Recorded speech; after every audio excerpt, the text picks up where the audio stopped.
일방주의입니다. 일방주의. 일방주의니까 뭐 자기 하고 싶은 대로 한다고 이 뜻입니까? 그러면은 기사 보죠. 외교장관 통화 다음 날 중국 보복을 강행했다. 한중 관계 다시 찬물이다. 그러니까 중국이 우리나라 국민에 대해서 단기 비자 중단을 했어요. 비자 안 내주는 거예요. 이게 보복 조치죠. 우리가 중국으로부터 오는 입국자에 대해서 좀 이 방역 조치를 엄격히 좀 하고 있거든요. 그거에 대한 보복 조치 돼 있습니다. 뭐 비자 중단, 이 외교장관끼리 첫 통화에서는 뭐 비자 얘기 이런 거 없었는데 갑자기 결정을 했다 그러죠. 그러니까 급습을 당한 셈이 됐다 이렇게 돼 있습니다. 그리고 역시 방역 빗장 높인 일본도 단기 비자 제한했다 이런 보도도 나오고 있습니다. 우리하고 좀 다른 점이 있다면 일본은 보도를 통해서 나오고 있고요. 우리는 지금 주한 중국 대사관에서 이런 입장을 낸 거죠 지금. 이렇습니다. 자, 그럼요. 이와 관련해서요. 뭐 우리 외교부 그리고 중국 외교부가 밝힌 입장들이 있거든요. 들어보시죠.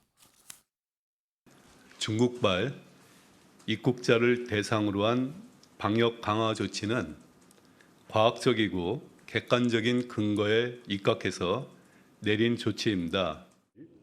仍执意针对中国采取歧视性入境限制措施，对此中方坚决反对，并将采取对等措施。 다음 기사 하나 좀 보죠. 우리 관점에서는 좀 납득이 안 가는 지점이 있어요. 상호주의라고 중국 강조하거든요. 그쪽에서 했으니까 우리 똑같이 할 거예요라고 해요. 근데요. 2020년 상황을 좀 더듬어 보면 기억을 일방적으로 입국 차단했어요. 다른 나라는 안 하고 있는데. 우리나라가 그때 중국에 대해서 별다른 조치 취하지 않았거든요. 근데 일방적으로 막아버렸습니다. 그리고 중국 다 기억하시죠?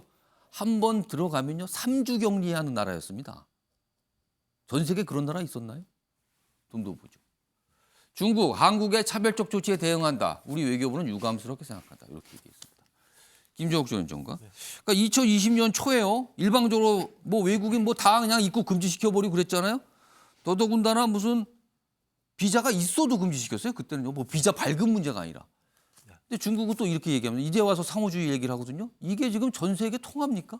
안 통하는 거죠. 외교는 상호주의의 원칙에 입각해야 되는 거죠. 예. 그래야지 호혜할 수 있는 측면이 분명히 있는 건데 저희 중국의 입장은 일방주의적인 거죠. 근데 미국이나 중국이나 일방주의는 다 마찬가지인 것 같아요. 그러니까 자국들의 이익을 위해서 전기차 같은 경우 예를 들면 자국 내에 있는 차에 대해서는 지원해 주지만 외부는 안 하는 거 아니겠습니까? 중국도 마찬가지인 거죠. 자기가 필요할 때는 했다가 필요하지 않을 때는 철폐하는 방식인데 그럼 뭐 뭡니까? 내 맘이야. 뭐 어쩔 건데요. 뭐 이겁니까 지금? 저는 앞으로 이게 어쩌면 뉴노멀이 될 것 같아요. 새로운 규범이. 그러니까 미국의 인도태평양 전략에 의하면 중국을 고립시키는 겁니다. 그래서 미국은 한국이 여기에 편입하길 바라고 있어요. 예. 치포도 마찬가지입니다만 반도체 문제와 관련해서 미국 중심의 동맹에 들어가는 거 아니겠습니까? 그러니까 들어가게 되면 당연히 중국은 반발할 수밖에 없겠죠. 근데 이 일만 있는 게 아니죠. 반복적으로 이런 일은 벌어질 겁니다. 저는 근데 이게 중국만 그럴 거냐? 저는 아니라고 봐요. 미국도 마찬가지일 거라고 봐요. 그러니까 미국이나 중국이나 자국의 이익을 위해서 자기의 편의적인 방식을 통해서 예. 상대 국가들에게 개입하거나 아니면 강요할 거라는 생각이 들거든요. 그래서 저는 우리 정부가 일단 중국 문제와 관련해서는 예. 문제는 무역 관계가 거의 3분의 1, 그러니까 중국, 홍콩, 뭐 베트남 이런 데가 3분의 1 이상을 차지하고 있기 때문에 예. 매우 중요해서요. 그러니까 수출 다변화를 어떻게 할 것인가의 문제도 예. 고민해 봐야 된다. 그러니까 편중돼 있는 무역이 분명히 존재하기 때문에 예. 우리가 아무리 기분 나쁘다고 하더라도 중국을 무시할 수 없는 측면이 분명히 있는 거죠. 그래서 이런 어떤 수출 다변화 문제랑 신산업들을 개발을 해서 그거를 통해서 우리의 어떤 새로운 부를 만들어내는 그러니까 이런 부가적인 측면들이 분명히 있는데 이건 제가 볼 때는 이것이 잘 가능할 때의 얘기인 것이고요. 그렇지 않다면 우리는 계속 피해를 볼 수밖에 없는 측면이 있어서 새로운 뉴노멀에 우리가 어떻게 대처할 것인지에 대한 외교부의 적절한 대응이 분명히 필요하다는 생각이 들고요. 이제 문제는 뭐냐면 우리 정부가 중추국가라고 하는 입장을 제시를 했었기 때문에 예. 거기에 많은 역할을 하게 되려면 우리도 마찬가지입니다만 다른 국가들에게 대하는 태도가 또 호혜적이어야 돼요. 예. 근데 우리가 좀 상당히 좀 미국의 인도태평양 전략에 너무 많이 휩쓸려 들어가는 측면이 분명히 있기 때문에 중국 입장에서는 한국의 그런 어떤 정책 방향에 대해서 동의할 수 없는 측면들이 분명히 있는 거죠. 예. 그랬을 때 그럼에도 불구하고 어떻게 중국과 외교적인 관계를 잘 할 수 있을 것인가라고 하는 부분들은 윤석열 정부에게 남겨진 가장 중요한 숙제 중에 하나다. 이 문제를 풀지 못하게 되면 경제도 어려운데 앞으로 한중 관계가 더 어렵게 되는 예. 상황이면 더 어려울 수 있는 측면이 분명히 있다. 저는 그래서 이 부분과 관련해서 소위 우리가 중국한테 당연히 화를 내야 되겠죠. 상호주의에 맞지 않은 부분에 대해서는. 하지만 그것만으로 해결되지 않은 부분이 분명히 있기 때문에 정부의 좀 다각적인 노력이 필요하다고 생각을 합니다. 김병인 비대위원. 지금 보면 우리나라하고 일본이요. 딱 집었어요. 지금 중국에 대한 방역 수칙 강한 나라가 거의 전 세계 다 하거든요. 근데 우리 두 나라를 딱 집은 걸 보니까 확실히 미국과의 관계를 의식해서 말은 안 하지만 미국과의 관계가 강화되는 걸 싫어해서 저러는 거 아닌가.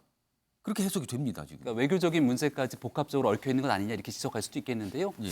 2020년의 상황을 보게 되면 그 당시에 우한 폐렴이라고 초창기에 불렸던 예. 코로나의 진원지가 사실상 중국 아니겠습니까? 예.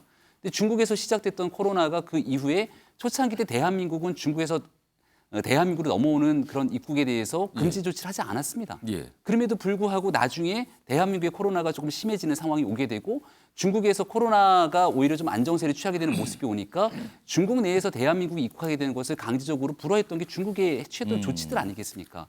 그러니까 지금 우리가 단기 비자 발급을 제한했다 해서 상호주의 문제 때문에 외교적인 문제를 엮어서 우리한테 이야기를 꺼냈다기보다도 실질적으로 중국은 언제든지 자국의 이익에 맞추어서 그때그때 맞는 조치들을 취하고 있다라고 비춰질 수밖에 없다고 저는 생각을 합니다.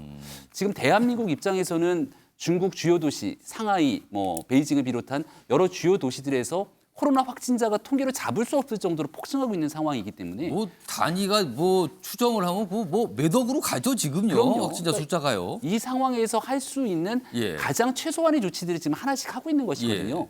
여기에 대해서 중국 정부 입장에서는 본인들이 취해져 있는 어려움을 외부로 돌리는 것이 아닌가 싶은데 너무 감정적인 대응으로 갈 필요 없이 예. 하나씩 객관적이고 차분하게 자국의 이익을 생각하는 대응으로 가는 게 좋겠다 생각합니다. 그러니까 우리 입장에서 가장 좋은 거는 이런 조치를 좀 풀어야 되는데 지금까지 보면요. 풀린 적이 거의 없어요. 그냥 자기들이 알아서 했다가 풀었다. 이유도 잘 모릅니다. 설명도 안 하니까요, 지금.